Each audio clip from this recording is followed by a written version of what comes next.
బబులోను రాజ్యం. కొత్త పరిపాలకుడు, మెదీయుల రాజు దార్యావేలు. అతను తన రాజ్యంలో అనేక అధికారులను నియమించాడు. వారిలో ఒకడు దానియేలు. జ్ఞానవంతుడు, నిజాయితీ గలవాడు, దేవునికి భయపడినవాడు. రాజు అతనిని ఇతరుల కంటే పై స్థాయిలో ఉంచాలని నిర్ణయించాడు. కాని అసూయ అనే అగ్ని ఇతర అధికారుల హృదయాల్లో రగిలింది. దానియేలులో తప్పు కనబడలేదు. అప్పుడు వారు అతని బలాన్నే బలహీనతగా మార్చాలని కుట్ర పన్నారు. అది అతని దేవునిపై ఉన్న విశ్వాసం. వారు రాజును ఇలా ఒప్పించారు.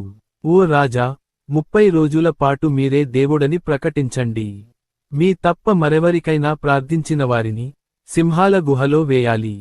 రాజు ఆ ఆజ్ఞను ముద్రించాడు. మార్చలేని చట్టం. ఆ వార్త దానియేలుకు తెలిసింది.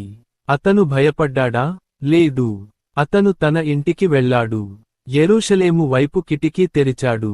ముందులానే రోజుకు 3 సార్లు మోకాళ్లపై వాలి దేవునికి ప్రార్థించాడు. అతని విశ్వాసం మారలేదు. అతని ధైర్యం తగ్గలేదు. కుట్రగాళ్లు అతన్ని పట్టుకున్నారు. రాజు ముందు నిలబెట్టారు. రాజు హృదయం బాధతో నిండిపోయింది. కాని చట్టం అతని చేతులను కట్టేసింది. సింహాల గుహ, భీకరమైన గర్జనలు, చీకటి, భయానకమైన వాతావరణం. దానియేలును లోపలికి వేయించారు. రాయితో గుహ మూసివేశారు. ఆ రాత్రి రాజుకు నిద్ర లేదు. సంగీతం లేదు. ఆహారం లేదు. కేవలం ఆందోళన మాత్రమే. ఉదయం వెలుగు తొంగి చూసిన వెంటనే రాజు గుహ దగ్గరకు పరుగెత్తాడు. వేదనతో పిలిచాడు. దానియేలు, జీవముగల దేవుని సేవకుడా, నీ దేవుడు నిన్ను రక్షించగలిగాడా? ఆ చీకటి గుహలో నుండి శాంతమైన స్వరం వినిపించింది. ఓ రాజా, చిరంజీవి కావాలి. నా దేవుడు తన దూతను పంపి సింహాల నోళ్లు మూసాడు. నాకు ఎలాంటి హాని కలగలేదు. అద్భుతం జరిగింది. దానియేలును బయటకు తీసుకొచ్చారు.